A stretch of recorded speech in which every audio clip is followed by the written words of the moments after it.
అనామిక అత్తగారు శారద చనిపోయారు. అనామిక బోరున ఏడుస్తూ ఉంటుంది. తన తోటికోడలు మాత్రం ఏమీ పట్టనట్టుగా అక్కడే ఉంటుంది. ఇంతలో అవని తల్లి శాంతమ్మ అవనితో ఇలా అంటుంది. ఓసే, నువ్వు కూడా ఏడుస్తున్నట్టు నటించు, లేదంటే చుట్టుపక్కల ఏమనుకుంటారు? అనామిక చూడు ఎలా ఏడుస్తుందో, నువ్వు కూడా ఏడు. అమ్మా, మా అత్తగారు నా వల్ల చనిపోయారు కదా, మరి నాకు సంతోషంగానే ఉంటుంది, కానీ ఎందుకు ఏడుస్తాను చెప్పు? నోరు మూసుకొచ్చి చెప్పించి అని తల్లి చెప్పటంతో అవని కూడా ఏడవటం మొదలు పెడుతుంది. కొంత సమయం తర్వాత తదుపరి కార్యక్రమాలన్నీ పూర్తయిపోతాయి. అనామిక అవనితో ఇలా అంటుంది. ఇప్పుడు నీకు సంతోషంగానే ఉందిగా? ఆస్తి కావాలి, ఆస్తి కావాలి అంటూ అత్తగారిని వేధించావు. ఈ ఇల్లు, ఇంట్లో ఉన్న వస్తువులు నీ భర్త సంపాదనతో తీసుకొచ్చాడన్న ఉద్దేశంతో నువ్వు మా భార్య భర్తల్ని బయటికి నెట్టాలని అత్తగారితో గొడవ పెట్టుకోవడం వల్లనే ఆమె గుండెపోటుతో చనిపోయిన సంగతి నాకు తెలుసు.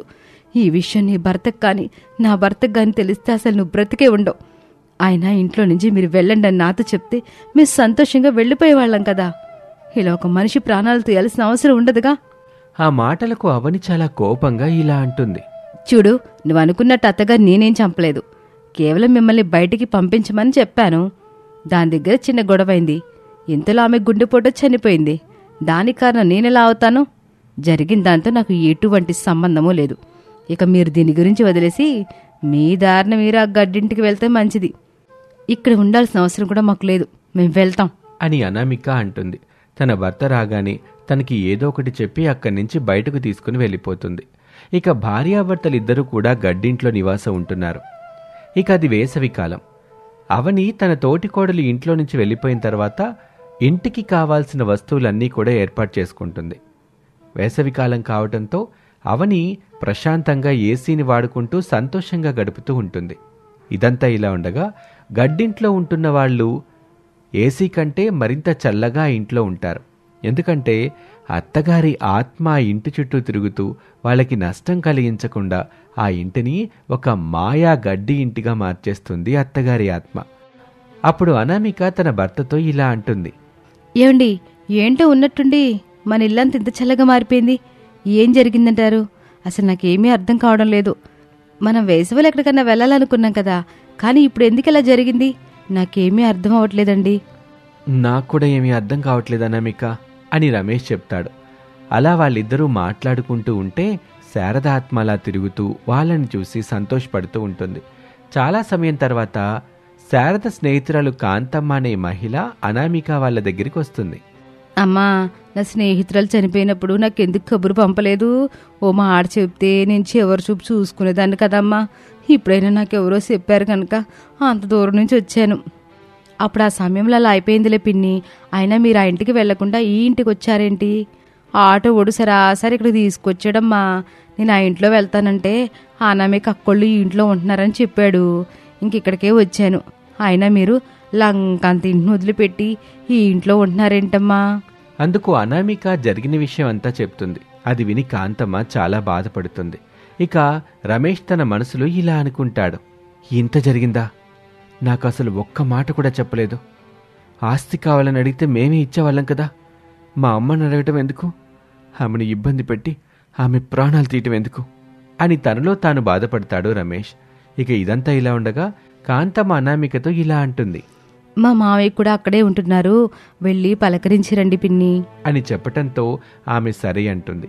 ఇక కాంతమ్మ అక్కడి నుంచి అవని వాళ్ళ ఇంటికి వస్తుంది. అక్కడ ప్రసాద్తో మాట్లాడుతూ ఉంటుంది. ఇంతలో అవని మంచినీళ్ళు తీసుకొచ్చి ఇస్తుంది. మరేం పర్వాలేదులేమ్మా, అనామిక వాళ్ళ ఇంటికి వెళ్ళొచ్చాను. అక్కడ అసలు ఎంత చల్లగా ఉందో. ఇక్కడ ఏసీ కన్నా అక్కడ అంత చల్లగా ఉంది. ఆ ఇల్లు ఎంత బాగుందో. బహుశా గడ్డిల్లు కావడం వల్ల అనుకుంటా. పైకప్పు ఒక్కటే గడ్డితో గప్పారు. నిజానికి అది రేకులిల్లే. రేకుల మీద గడ్డి గప్పారు. అయినా కూడా అలా ఎలా ఉంటుంది? వాళ్ళు కూడా ఏసీ పెట్టించుకున్నారేమో. అంత స్తోమత వాళ్ళకి ఎక్కడి నుంచి వస్తుంది? వాళ్ళకంత సినిమా లేదు. ఈ విషయం ఏదో ఇంకోలాగా ఉందే. ఆ మాటలకి ప్రసాద్ కోపంగా అవని వైపు చూస్తాడు. క్షమించండి మావయ్య అంటూ లోపలికి వెళ్ళిపోతుంది. ఆమె లోపలికి వెళ్ళి కాంతమ్మన్న మాటల గురించి ఆలోచిస్తూ ఉంటుంది. ఎలాగైనా ఇంటికి వెళ్ళాలి, అసలు విషయం ఏంటో కనుక్కోవాలి అని ప్రయత్నిస్తూ ఉంటుంది. చాలా సమయం తర్వాత కాంతమ్మ అక్కడి నుంచి వెళ్ళిపోతుంది. ఇక ఆ రోజు పూర్తయిపోతుంది. మరుసటి రోజు ఉదయం అనామిక రమేష్ ఇద్దరూ బయటకు వెళ్లటంతో అది గమనించిన అవని వాళ్ళ ఇంట్లోకి వెళ్తుంది. ఆమె బయట నిలబడి ఉండగానే ఇల్లంతా చల్లగా ఉంటుంది. వామ్మో, ఇది నిజంగా చాలా హాయిగా ఉంది. ఈ మాయేంటి, ఇల్లేంటి ఇంత చల్లగా ఉంది? ఈ ఎండాకాలం వీళ్ళు ఈ రేకులు ఇంట్లో ఉండి మగ్గి చచ్చిపోతారనుకుంటే ఇలా ఉందేంటబ్బా. అసలు ఇలా ఉండడానికి వీలే లేదు కదా. ఇప్పుడు నేను ఏదో ఒకటి చేయాల్సిందే అని అనుకొని ఇంటికి నిప్పు పెట్టి నాశనం చేద్దామనుకుంటుంది. ఇంతలో నిప్పు వెలిగించబోతూ ఉండగా అత్తగారు శారద ఆత్మ అక్కడ ప్రత్యక్షమవుతుంది. ఓసే యావని, నీ కుళ్ళు బుద్ధితో నా ప్రాణాలు తీసావు. బంగారం లాంటి నా కోడల్ని బయటికి నెట్టేశావు. నా చిన్న కొడుకుని అది కావాలి ఇది కావాలి అంటూ వేధిస్తూ ఆడిని నాశనం చేస్తున్నావు. నా భర్తకి సరిగా భోజనం పెట్టకుండా ఆయన ఆరోగ్యాన్ని పాడు చేస్తున్నావు. ఎందుకే నా కుటుంబం మీద ఇంత పగపట్టావు? ఆ మాటలకి అవని చాలా భయపడిపోతుంది. అత్తయ్య, నన్నేం చేయొద్దు. నేను ఇంకెప్పుడు ఇలా చేయను అంటూ భయంతో ఇంట్లోకి పరుగులు తీస్తుంది. ఇంట్లోకి వెళ్లి చలిజ్వరంతో వణికిపోతూ దెయ్యం దెయ్యం అంటూ కేకలేస్తూ ఉంటుంది. ఆమె శరీరం అంతా వేడి మంటలు పుట్టడం మొదలవుతుంది. అదంతా చూసి వాళ్ళ మావయ్య చాలా కంగారు పడుతూ ఉంటాడు. ఇంతలో శారద ఆత్మ అక్కడ ప్రత్యక్షమవుతుంది. యావండి, మీరేం కంగారు పడకండి. దానికి నేను బుద్ధి చెప్పడం కోసమే ఇలా చేశాను. దానంతటా అదే తప్పులు తెలుసుకొని మీకు క్షమాపణ చెప్పి ఆ పూరింట్లోకి స్వయంగా వెళ్లి అనామికాని ఈ ఇంటికి తీసుకొస్తుంది. అప్పుడు దాని బాధ తొలగిపోతుంది అని చెప్పి అక్కడి నుంచి శారద ఆత్మ మాయమైపోతుంది. ఆ మాటలన్నీ అవని కూడా వింటుంది. అవనికి చాలా భయం వేసి వెంటనే అనామిక ఇంటికి పరిగెడుతుంది. అక్కడ వాళ్ళ కోసం ఎదురు చూస్తూ అక్కడే పడిపోతుంది. చాలా సమయం తర్వాత అనామిక వాళ్ళు అక్కడికి వస్తారు. ఆమెను చూసి కంగారుగా ఏం జరిగిందంటూ అవనిని అడుగుతారు. అక్క, నన్ను క్షమించు.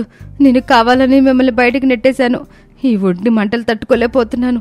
అత్తగారి ఆత్మ నన్ను ఇలా చేసిందక్క అంటూ జరిగిన విషయం మొత్తం చెప్తుంది. ఆ మాటలు విని అనామిక రమేష్లు చాలా ఆశ్చర్యపోతారు. అత్తయ్య, మీరిక్కడున్నది నిజమే అయితే దయచేసి మాకొకసారి కనిపించండి. అవని చాలా ఇబ్బంది పడుతుంది. దయచేసి ఆమె బాధని తొలగించండి అత్తయ్య అని అనామిక ప్రాధేయపడ్డంతో అత్తగారి ఆత్మ అక్కడ ప్రత్యక్షమవుతుంది. అనామిక, అవని తన తప్పుని తెలుసుకుంది కనుక తన బాధ పూర్తిగా తొలగిపోతుంది. ఇక నుంచైనా బుద్ధిని మార్చుకో అవని, లేదంటే ఇక ఏమవుతుందో నీకే అర్థమవుతుంది. ఇంకెప్పుడు అలా ఉండను అత్తయ్య, నన్ను క్షమించండి. అందరూ నన్ను క్షమించండి అంటూ అవని చెప్పటంతో ఆమె ఒంటి నొప్పులు మొత్తం మాయమైపోతాయి. అప్పుడు అవని చాలా సంతోషపడుతుంది. జాగ్రత్తగా ఉండు అత్తయ్య. ఇక నేనెప్పుడు పొరపాటు చేయనని చెప్పాను కదా, అలాగే నేను ఇంట్లో కాపురం ఉంటాను అత్తయ్య. అవని, నీ తప్పు నువ్వు తెలుసుకున్నావు కదా, మనందరం కలిసి ఆ ఇంట్లోనే ఉందాం.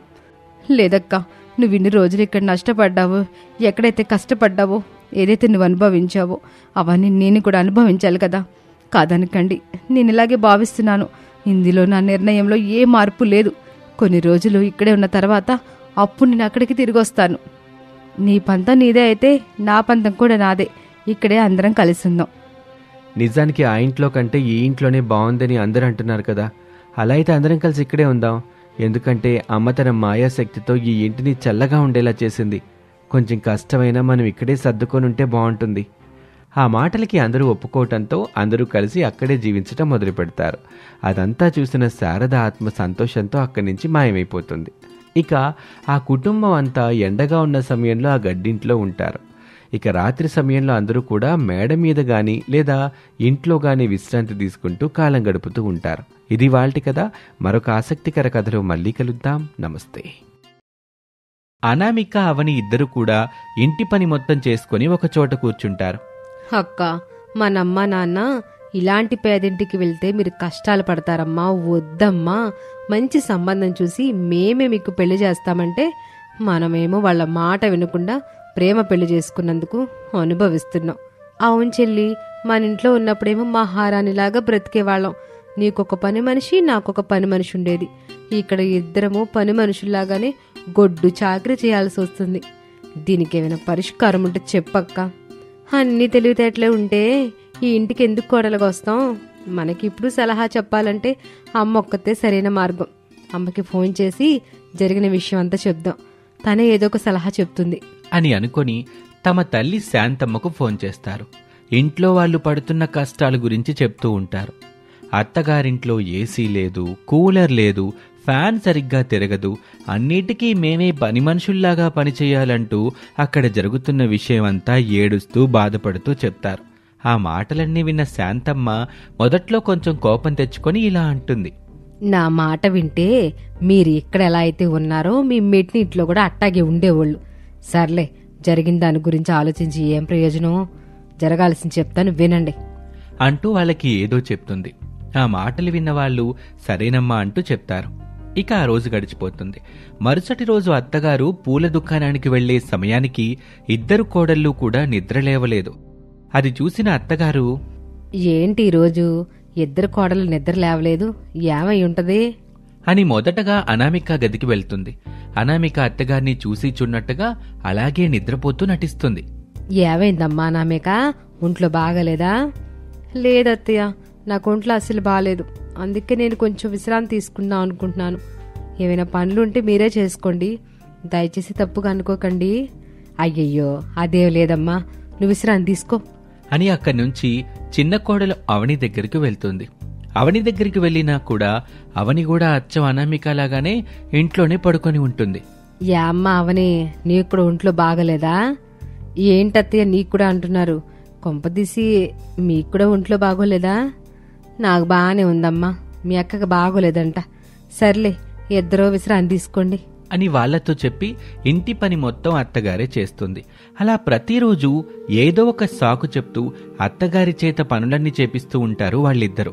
కొన్ని రోజులు గడిచిన తర్వాత అత్తగారికి అర్థమవుతుంది, వాళ్ళిద్దరూ కావాలని అత్తగారి చేత పనులు చేయిస్తున్నారని తెలుసుకుంటుంది.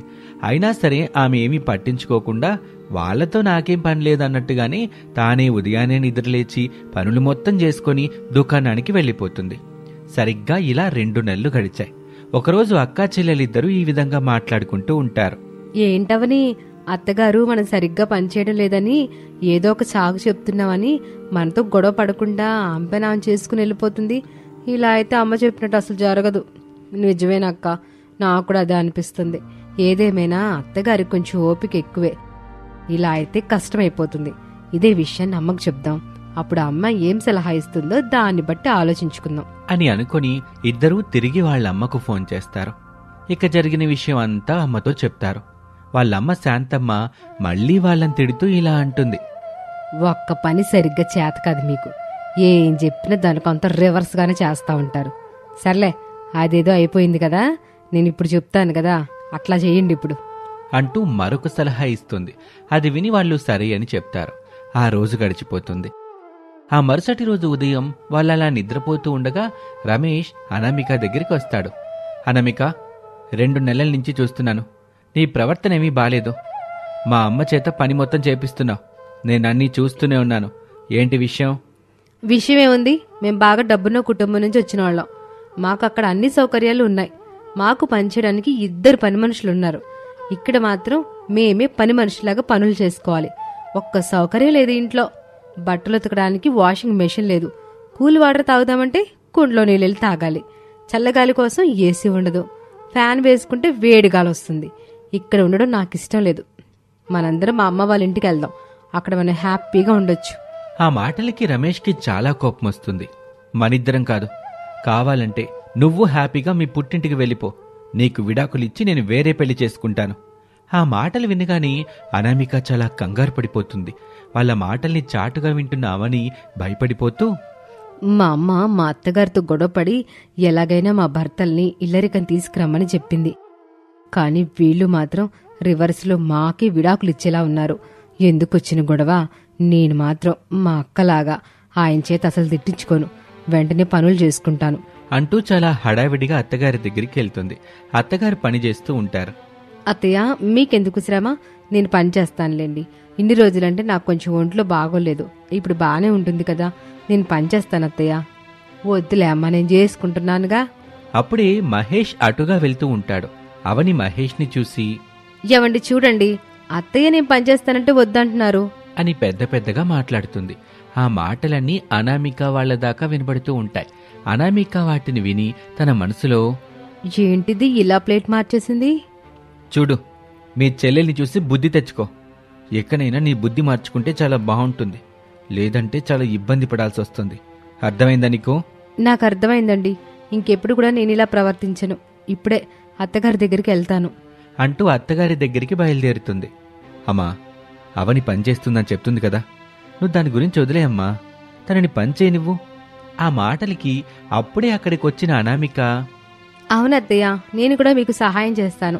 అవని, నువ్వు పక్కకి వెళ్ళు, నేను పని చేస్తానులే. ఇప్పుడు నా భర్త ముందు నన్ను తక్కువ చేయాలని చూస్తున్నావు కదక్క, ఇప్పుడు అస్సలు నేను కాంప్రమైజ్ అవ్వను అని మనసులో అనుకుంటూనే అక్కతో పైకిలా అంటుంది. మరేం పర్వాలేదక్క, పని మొత్తం నేను చేస్తానులే. నువ్వెట్టు ఖాళీగానే ఉంటున్నావు కదా, వేరే పని ఉంటే ఏమన్నా చెయ్యి. అందరి ముందు నన్ను తక్కువ చేయాలని చూస్తున్నావు కదా, నీ పని చెప్తా నాగు. అక్క వదిలేసేయి. వదిలేదు లేదు, ఈ పని తప్ప మరో పని లేదు. పనులను అత్తగారు చేసేశారు. ఇప్పుడు నువ్వేదో ఒకటి వచ్చి చేయాలని ప్రయత్నిస్తున్నావు అంతే. ఆ మాటలకి అవనికి కూడా కోపం వస్తుంది. ఆమె కూడా పెద్ద పెద్దగా మాట్లాడుతుంది. ఇద్దరి మధ్య గొడవ పెద్దదవుతుంది. ఒకరినొకరు జుట్టు పట్టుకుని కొట్టుకునేదాకా వస్తారు ఆ అక్కా చెల్లెలిద్దరు. అత్తగారు వాళ్ళని అడ్డుకొని సర్ది చెప్తుంది. ఇక ఆ రోజు నుంచి అవని అనామిక ఇద్దరూ బద్ధశత్రువులుగా తయారవుతారు. ఇంట్లో అందరి చేత మంచి పేరు తెచ్చుకోవాలని ఒకరితో ఒకరు పోటీ పడుతూ ఉంటారు. అలా రోజులు గడుస్తూ ఉన్నాయి. వాళ్ల గొడవ తట్టుకోలేక అత్తగారు ఎన్నోసార్లు వాళ్ళని తిడుతూ ఉంటారు. చాలా రోజులు గడుస్తూ ఉంటాయి. ఒకరోజు ఇంట్లో ఎవ్వరూ ఉండరు. అనామిక అవని మాత్రమే ఉంటారు. వస్తే అవని, నన్ను ఇంట్లో అందరి ముందు బ్యాడ్ చేయాలని చూసి ఆ రోజు అలా అత్తగారికి హెల్ప్ చేస్తున్నట్టు నటించావు కదూ. నువ్వెటు బ్యాడ్ అయిపోయావు కనుక నేను బ్యాడ్ అవ్వకూడదని అలా చేశాను. నన్ను తప్పుగా అర్థం చేసుకుంటే నేనేం చేయలేను. అలా వాళ్ళిద్దరూ మళ్లీ గొడవ పడుతూ ఉంటే అప్పుడే అక్కడికి వాళ్ళ అమ్మ శాంతమ్మ వస్తుంది. వాళ్ళ గొడవను చూసి, ఓసే, ఏంటే ఎట్టా గొడవ పడుతున్నారు? మీ ఇద్దరు కలిసి మీ అత్త మీద పోట్లాడి మీ ముగ్గులను ఇంటికి తీసుకురామంటే ఇలా చేస్తున్నారేంటి? అక్క, అదిగా అమ్మ వచ్చింది. దీనంతటి కారణం అమ్మ. మనం కష్టమో నష్టమో ఇక్కడే ఉంటే బాగుంటుంది. అమ్మ సలహా తీసుకున్నాం కదా, అందుకే మనిద్దరం ఇప్పుడు ఇలా గొడవ పడుతున్నాం. అవునవని, నువ్వు చెప్పింది నిజమే. అమ్మ మాటలు వింటే మన కాపురం ఖచ్చితంగా పోయేది. ఎందుకు అట్లా మాట్లాడుతున్నారు? నేను మీ మంచి కోసమే కదా చెప్పింది. అసలు ఏం జరిగిందమ్మా? అప్పుడు వాళ్ళిద్దరూ జరిగిన విషయం మొత్తం చెప్తారు. అదంతా విన్న శాంతమ్మ, ఓ, విడాకులు ఇచ్చేదాకా వచ్చిందన్నమాట. అయితే ఏం పోయిందే? విడాకులు తీసుకొని రండి, మీకు బాగా డబ్బున్న సంబంధాలు తీసుకొచ్చేస్తాను. మీరక్కడ సంతోషంగా ఉందరు గాని. తల్లి మాటలు వినేసరికి వాళ్ళిద్దరికీ బాగా కోపం వస్తుంది. ఒకరి ముఖం ఒకరు చూసుకొని అక్కడే ఉన్న రోకలి బండ చీపురుగట్ట తీసుకుంటారు. అది చూసి శాంతమ్మ చాలా భయపడిపోతుంది. ఓసే, అలా చేయకూడదే. నేను మీకు అమ్మనవుతాను. మీరు నన్ను కొట్టకూడదు. నన్ను కొడితే మీకు పాపం తగులుతుందే. నీలాంటి వాళ్ళని కొట్టకపోతే పాపమమ్మా. కాపురాలు విడగొట్టే తల్లులకి ఇలాగే చేయాలి. ఆ మాట వినగానే శాంతమ్మ భయంతో అక్కడి నుంచి పారిపోతుంది. అది చూసి అక్కా చెల్లెలిద్దరూ నవ్వుకుంటారు. ఇక ఆ రోజు నుంచి శాంతమ్మ వాళ్ళతో మంచిగా మాట్లాడుతూ వాళ్ళ కాపురాన్ని చక్కదిద్దే ప్రయత్నంలో ఉంటుంది. వాళ్ళకు కావాల్సినవన్నీ కూడా అందిస్తూ ఉంటుంది. ఇలా ఆ రెండు కుటుంబాలు కూడా చాలా సంతోషంగా ఉంటాయి. ఇది ఇవాల్టి కథ. మరొక ఆసక్తికర కథలో మళ్ళీ కలుద్దాం. అంతవరకు సెలవు. నమస్తే.